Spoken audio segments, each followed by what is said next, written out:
Alright, finally, Metal Gear Online has released, and finally, I can say that Metal Gear Solid Phantom Pain is a complete package. I understand that people have problems with the story, whatever, but, now that everything's out, pretty much everything gameplay-wise is out, just want to make a review, like the final review. Like this is like my thoughts on the whole game experience, and just fuck it.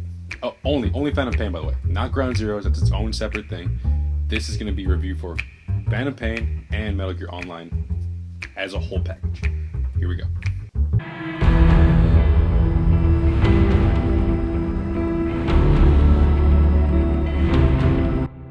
Alright, since there are many other reviews out there for the main game portion of Phantom Pain, I will try to make this brisk.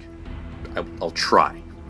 As a whole, Metal Gear Solid 5 The Phantom Pain is fantastic. The gameplay is phenomenal. It utilizes nearly all the mechanics of previous games and mixes them all well within an open world setting.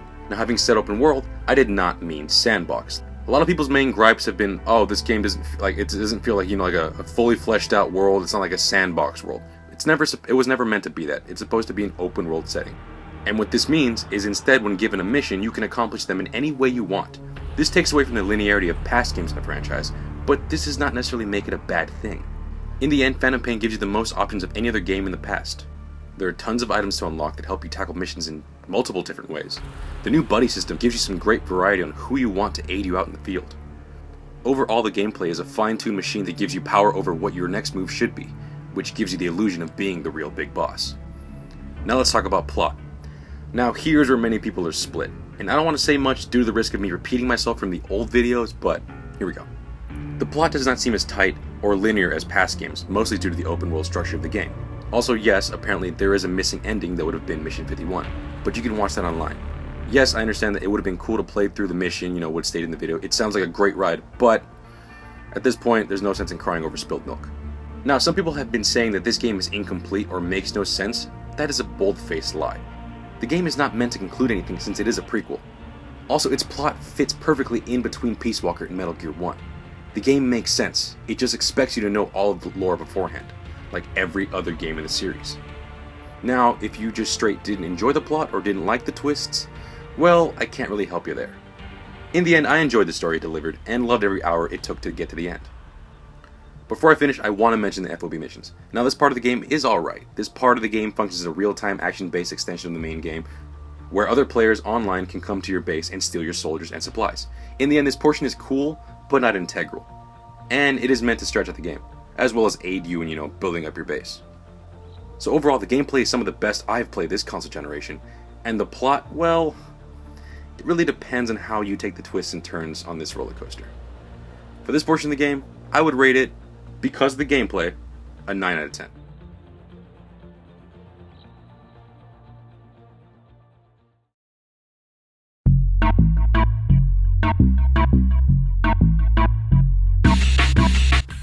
Now, let's move on to Metal Gear Online 3.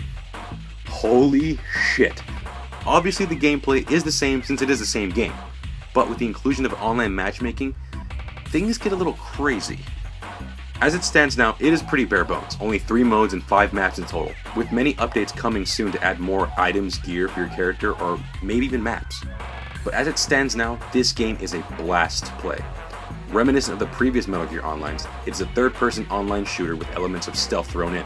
But now, thanks to additions like the Fulton system, things are a lot more different. I will elaborate on this soon. Now, let's talk about the game modes. The first game mode is Cloak and Dagger, which is similar to Capture the Flag but only one team attacks.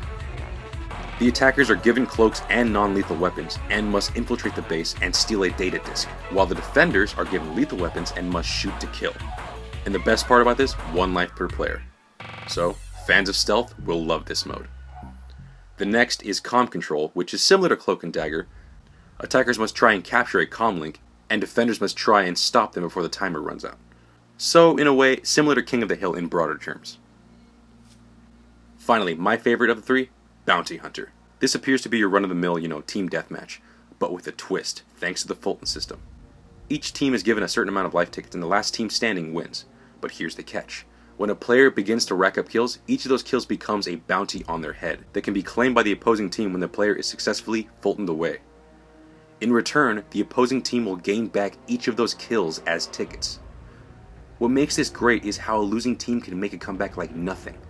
So if your team is losing with only like 10 tickets left and an enemy team has 20, if you Fulton an enemy with more than 10 kills under their belt, the score will then read 20 tickets on your team and 19 on them. This makes every moment of the match tense and keeps everyone frosty. One match I played lasted over half an hour because of the incredible turnarounds each team was getting on each other, and people were dying left and right. It was a war zone.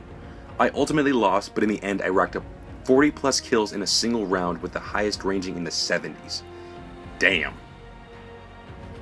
From a distance, just like the first two Metal Gear Onlines, it seems strange to use Metal Gear style gameplay and apply them to an online run and gun shooter model, but they are a match made in heaven. Other cool features include the ability to play as Venom Snake and Ocelot in matchmaking, with their own special weapons. Venom has his rocket hand, while Ocelot has his dual revolvers. But there is an issue with this. This feature runs on a randomizer that forces you to play as one of the two if you are chosen. While cool at first, it begins to get annoying when you are randomly chosen and all you want to do is just use your own loadouts. Thankfully, this feature can be turned off, so it's a cool thing to have. The customization is great where you can build soldiers from scratch and choose every bit of their loadout. Also, there's a class system which you choose upon creating a character, each focusing on long range, mid range, or short range playstyles. As a whole, this game is very team oriented, and you must work with your team to prevail. Whether that means helping a fellow teammate take down a Walker Gear, or shooting an enemy Fulton balloon, saving a teammate from being kidnapped. It is a fun game by yourself, but it only gets better with friends. Again, right now it seems bare bones, but with the inclusion of all the crazy things that we've been promised, it looks like this is going to just get better and better. In the end, I cannot praise Metal Gear Online 3 enough. It is very fun to play, and you will have a great time. Alone, I would consider this to be a 9 out of 10, just the gameplay alone. Now normally, since it's the whole package, you would average both scores out to a perfect, 9 out of 10. But not in this case, because they're two separate chunks of the same game package. I mean, bonus points for quantity. There is a lot to do in this game as a whole. Single player, Metal Gear Online 3, FOB, there is tons and tons to do. So screw averaging it out. In my eyes, this game is a 10 out of 10. Now keep in mind, a 10 out of 10 does not mean a perfect game in my eyes. There's no such thing as a perfect game. But as it stands for the whole shebang, everything you get, this is a must own. I mean must own for all platform owners. And if you are at all interested in Metal Gear, whether you like the plot or not, this whole package is amazing.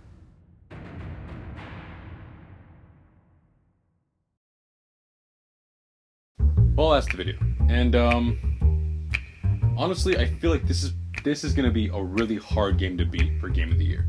And I understand people are, throwing their hat in, like for The Witcher 3, and personally for me too, also for Fallout 4. But we'll see. But this game, either you're a fan or not, is a must-buy, essentially for all owners of anything next gen. It has, yes, the plot. Don't want to keep drudging in on that, but it's not gonna hold your hand. But just this game is awesome. And again, 10 out of 10 does not mean perfect, but it means a fucking must own for everyone. Pretty much that's pretty much the video. Thanks for watching. Like, comment, subscribe, and I'll see you guys later.